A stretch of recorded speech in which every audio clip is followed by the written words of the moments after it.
তোমাদেরও কি বাড়িতে ফুলকপির সমস্ত রান্না হয়ে গেছে, নাকি আরো কিছু নতুন করে এক্সপেরিমেন্ট করা বাকি আছে?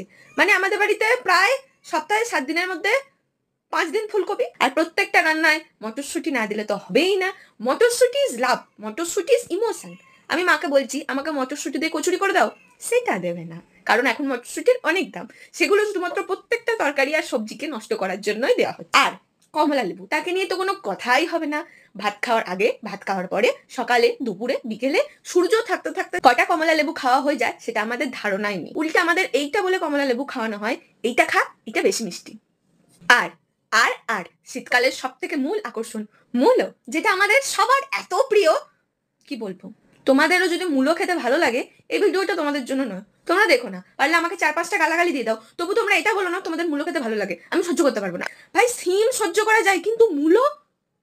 কমেন্ট করে জানিও তোমাদের ভালো লাগে কিনা।